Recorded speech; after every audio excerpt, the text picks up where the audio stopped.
खिलदार साहब, इस वक्त हम ये देख रहे हैं कि मुल्क के हवाले से जो जुडिशरी की बात की जा रही थी, 26वीं तरमीम की बात की जा रही थी, चीफ जस्टिस की मुलाकात हुई अपोजिशन से भी और हुकूमती वफ्द से भी, जिसमें वज़ीर आज़म भी शामिल थे।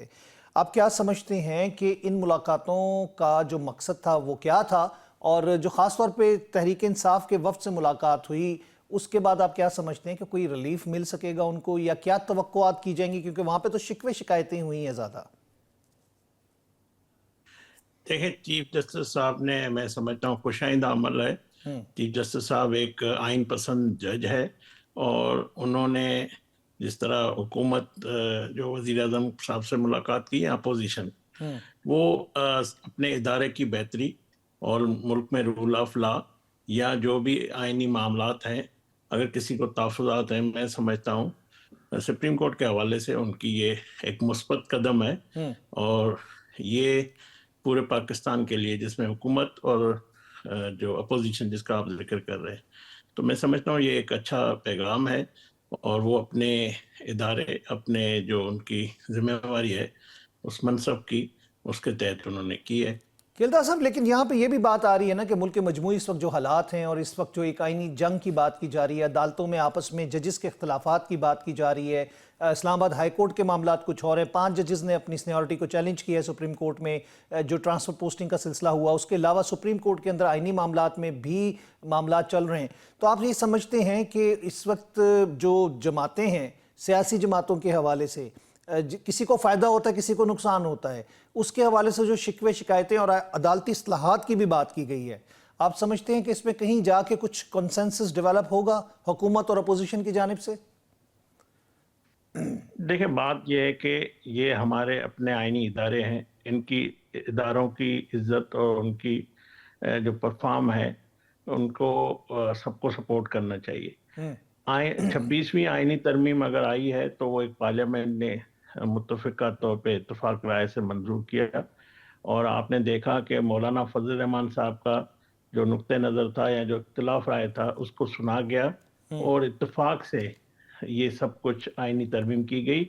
उसमें पीटीआई की भी मंशा शामिल थी, जो मौलाना फजल रहमान के साहब के थ्रू हुकूमत ने उनको भी सुना।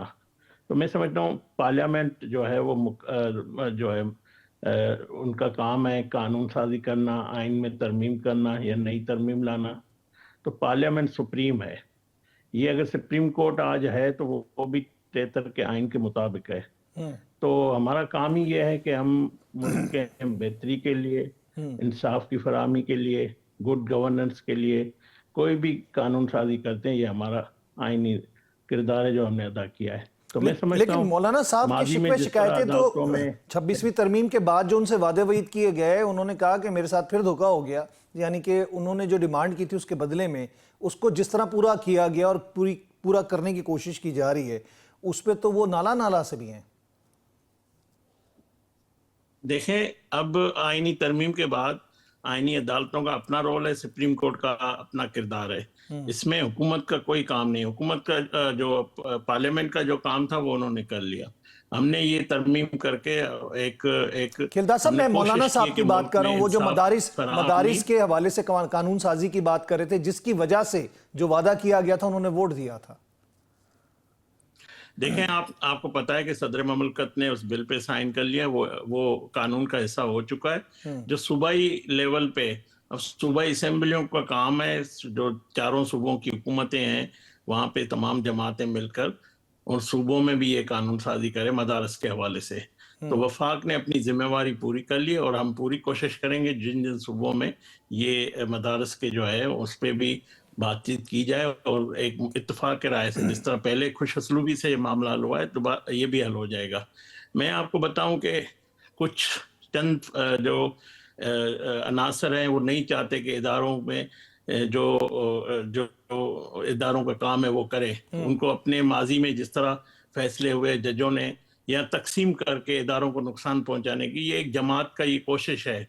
वो हर वक्त ये कोशिश करती है अपने मर्जी के जज हो, वैसे जज हो। आप नाम लें, पीटीआई की आप बात करें, आप तहरीक इंसाफ का नाम लें। जी बिल्कुल, तहरीक इंसाफ के بانی یہ چاہتے ہیں کہ اداروں میں تقسیم ہو، ان کو پسندیدہ جج ہو جو ان کی منشا کے مطابق فیصلے دے، جو ان کی بچوں کی جو ماضی میں خواہشوں کے مطابق کچھ جو ریٹائر جج تھے وہ فیصلے دیتے تھے۔ تو اب میں سمجھتا ہوں جسٹس قاضی فائز عیسیٰ صاحب کے سپریم کورٹ کے بننے کے بعد یہ اب وہ تبدیل ہو چکا ہے۔ ایک اس وقت جو چیف جسٹس ہے وہ میں سمجھتا ہوں آئین کا ہمیشہ انہوں نے احترام اور آئین کی بالادستی کی بات کی ہے، تو وہ سارے جو اب ججز میں جو یہ تقسیم چاہتے ہیں، اور جس طرح یہ خطوط مجھے بتائیں کہ اگر گھر کی بات آپ باہر نکالیں گے تو اس سے ان کے گھر کی بات خراب ہوگی، تو کیا ضرورت ہے کہ آپ ججز جو ہے اپنے اداروں میں خط لکھنے سے پہلے پبلک کر دیتے، امپائر میڈیا پہ آ جاتے ہیں وہ خط۔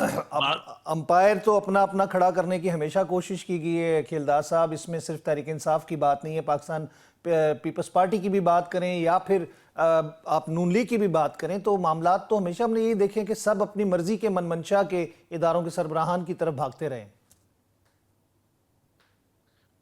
دیکھیں کسی بھی تقسیم سے کسی بھی اگر ماضی میں کوئی غلطیاں ہوئی تو لازمی نہیں آگے بھی یہ غلطیاں ہو، ہمیں اداروں کو مضبوط کرنا چاہیے، ان کو اپنے فیصلے خود کرنے دینے چاہیے، تو جس طرح اس وقت آپ لوگ ان کو جسٹس میں سمجھائیں کہہ نا، رہا ہوں آپ کہ لوگ تو سینئر جماعتیں اقدامات کر یہ رہے ہیں۔ تمام مراحل آپ طے کر کے آ چکے ہیں، یہ تمام چیزیں آپ کر چکے ہیں، تو آپ کو ایک نئی جماعت کو سمجھانا چاہیے کہ جو حکومت میں آئی ہے نئی نویلی یا حکومت سے چلی گئی آ کے، کہ آپ یہ والی حرکتیں نہ کریں، ہم بھگت چکے ہیں اس کو۔ مگر دیکھیں جو شخص چاہتا ہے کہ غیر آئینی طور پہ مجھے جو اقتدار دیا جائے، جس شخص کو عادت ہو صادق امین جو جرم کی جن کی لسٹ ہے وہ صادق امین اپنے ججوں کے ذریعے بنا، جو 9 مئی جیسا جرم کر کے گڈ ٹو سی جیسا پروٹوکول لیا، تو میں سمجھتا ہوں اس کو یہ سوچنا چاہیے کہ قانون سب کے لیے برابر ہونا چاہیے، یہ عدالتی انصاف سب کو ملنا چاہیے، ایک شخص کے لیے ادارے نہیں بنے ہوئے، ایک شخص کی منشا، ایک شخص کی جو تکبر اور انا کے لیے یہ ادارے نہیں ہیں، ادارے پورے قوم کے لیے، اور اس قوم کے جو ہے مسائل کے حل انصاف کی فراہمی کے لیے عدالتیں ہیں، تو ہمیں اس عدالتی نظام کو بہتر کرنا چاہیے، جس کے کیسز ہیں ان کو اپنے وکلا کے تھرو لڑنا چاہیے، نہ کہ اسی طرح کی ہتھ کنڈوں سے اداروں میں تقسیم، اسی طرح ججوں میں تقسیم۔ ٹھیک ہے کھیلدار صاحب، یہ بتائیے گا کہ ہم بات کر رہے ہیں کہ چیف جسٹس کی اور وفد کی جو ملاقات ہوئی تھی پی ٹی آئی کے، اس کے اندرونی کہانی جو ہے، ایک بڑے ہمارے سینئر کولیگ ہیں انصار عباسی صاحب، انہوں نے اس کی سٹوری بریک کی ہے۔ یہ میں سمجھتا ہوں پاکستان کو نقصان ہوگا۔ جی، انصار عباسی کی سٹوری بھی بریک ہوئی ہے، انہوں نے اندرونی کہانی بیان کی اس ملاقات کی۔ انہوں نے کہا ہے کہ یہ کہا گیا ہے چیف جسٹس کی جانب سے کہ آپ جو ایک سسٹم کے اندر رہ کے، یعنی پارلیمنٹ کے اندر رہ کر مسائل کا حل ڈھونڈے، اور دوسرا اگر وہ جوڈیشل کمیشن کی میٹنگ میں شامل ہوتے تو شاید 2 ججز کی تعیناتی چینج ہو سکتی تھی، دوسرے جج ہوتے جو ان کی خواہش کے مطابق ہوتے شاید۔ تو آپ سمجھتے ہیں کہ یہ بائیکاٹ کر کے یا پھر اختلاف کر کے نکل جانا، اس سے نقصان اٹھا رہے ہیں وہ؟ دیکھیں مجھے یہ نہیں پتا کہ اندر کیا بات ہوئی ہے۔ انصار عباسی صاحب ایک کریڈیبل جرنلسٹ ہے، اس کی خبر صحیح بھی ہوگی، مگر بات یہ بالکل ٹھیک ہے۔ اگر آپ اس 26ویں ترمیم میں آپ نے سپورٹ بھی کیا، آپ ان جوڈیشل کمیشن میں بھی بیٹھے ہوئے ہیں، جب جوڈیشل کمیشنوں میں بیٹھے ہوئے ہیں تو آپ کو ان کے فیصلوں کا حصہ ہونا چاہیے۔ آپ جب پورے سسٹم پارلیمنٹ کا حصہ ہے تو آپ ہر اپنی رائے، اپنا نقطہ نظر اس فورم پہ رکھنا چاہیے جس کا آپ حصہ ہیں۔ مگر میں وہی کہہ رہا ہوں، ایک شخص عمران خان جو نہیں چاہتا کہ یہ ادارے مضبوط ہو، یہ جمہوریت مضبوط ہو، یہ سپریم کورٹ مضبوط ہو، وہ صرف اپنی انا اور تکبر کے لیے، تو ہماری پرائرٹی پاکستان ہونا چاہیے، ہماری پرائرٹی پاکستان کے مسائل ہونا چاہیے، ہماری پرائرٹی پاکستان کی 22 کروڑ عوام ہونی چاہیے، ہماری پرائرٹی ہمارے ادارے ہونے چاہیے، نہ کہ ایک شخص کی انا ہونے چاہیے۔ تو یہ جو ایک حکم سے وہ سارے سسٹم سے باہر نکل جاتے ہیں یا واک آؤٹ کرتے ہیں، تو وہ شخص نہیں چاہتا کہ اس ملک کے ادارے مضبوط ہو، اس چیف ملک کی جسٹس سے جمہوریت میٹنگ کے مضبوط ہو۔ لیے بھی پرمیشن کی بات کی جا رہی ہے کہ بار بار پرمیشن لی گئی بانی پی ٹی آئی سے، یعنی وفد نے اگر چیف جسٹس سے بھی ملنا ہے تو اس کی بھی پرمیشن لی جائے گی۔ دیکھیں میں وہی بات کر رہا ہوں، وہ ایک شخص کی تکبر، ایک شخص کی انا جو ہے نا، اس ملک سے سب سے بڑی ہے، اس ملک کے اداروں سے بڑی ہے، تو وہ نہیں چاہتا۔ حالانکہ اس کی پارٹی میں اچھے لوگ موجود ہیں جو اپنا اچھا نقطہ نظر پیش بھی کرتے ہیں، مگر بانی پی ٹی آئی وہ ساری جو کی کمائی، جو محنت ہے، وہ ضائع کر دیتے ہیں۔ وہ نہیں ہمیشہ چاہتے ہیں، انہوں نے ہمیشہ اسی طرح اداروں کو नुकसान दिया है, तकसीम की है, इस तरह अपने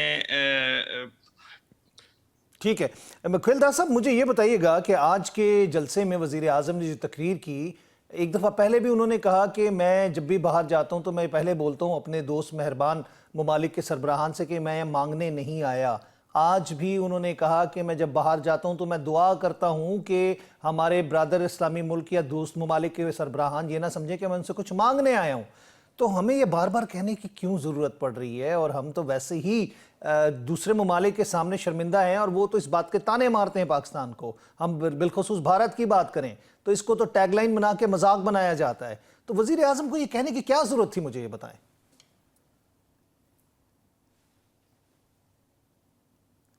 किलदार साहब को आवाज़ आ रही है मेरी?